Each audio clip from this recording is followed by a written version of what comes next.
All right, continued demonstrations by the Yellow Vests in Paris have prompted a drastic new move by the government there. Last night, French MPs approved an anti-rioting bill that would give security forces expanded abilities to crack down on those they deem to be rabble-rousers. Now, opponents to the bill say this contravenes the constitutional right to demonstrate.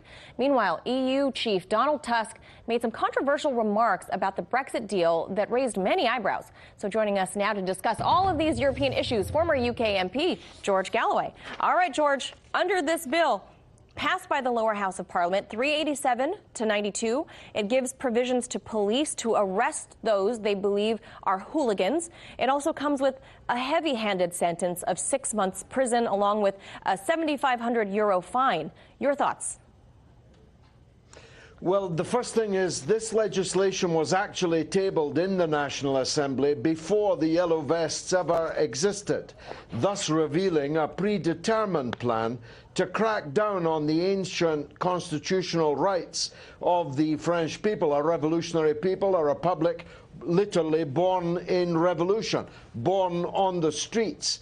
And so that's one of the reasons why it's facing a tougher than expected progress through the House. It's true only 92 voted against it, but something like 80 abstained.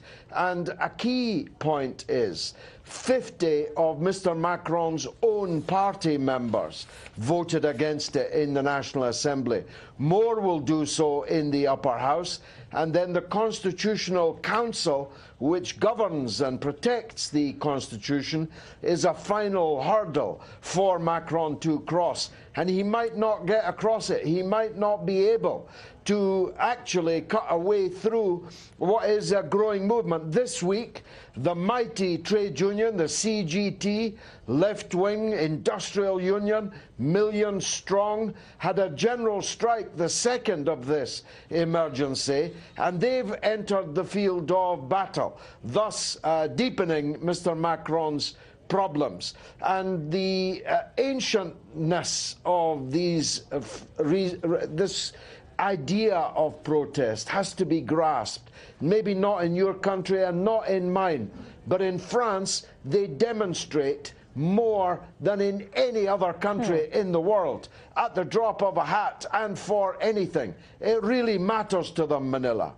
I think it sounds like you're right, George, that they had this planned already, that perhaps Macron and his government assumed that the Yellow Vest protests would kind of fizzle out on their own, not assuming it would go on for this many months, I suppose. And you were right that of the 92 nay voters, 50 MPs from Macron's own LREM party abstained from voting on this particular legislation. So what kind of sign of discord is this in Macron's party? Even they don't agree with him. Well, it's a sign of the public's attitude, and politicians have to be sensitive to public mood. And a very clear majority of French people support the Yellow Vests. Many more than that oppose President Macron. His current opinion poll ratings are something like 17%. Donald Trump or Theresa May are pretty unpopular in their respective countries, but nothing like that level of unpopularity. So this is Macron's party members deciding that, well, we're not going to follow the old man wherever he wants to go if he's going to take us over the electoral cliff. Yeah, and you know, like you said, France was founded on such public demonstrations. The U.S. here, I mean, you can have them, but you got to get permits to have them. But, you know, this new expansion of powers, George, would also allow police to search demonstrators, search their person for weapons, very similar to the controversial stop and frisk law that we have in New York City. But given the level of violence that we have witnessed at these protests, isn't it fair for the police to do so, as they need to prevent injuries for themselves as well, don't they? Well, a lot of police officers have been injured, but far more demonstrators have been injured by the police. Of course, we know how these stop and search powers are used by police officers in your country, mine, and certainly in France. We know the kind of people who will be stopped and searched, what they look like, even the color of their skin. So it's very controversial indeed.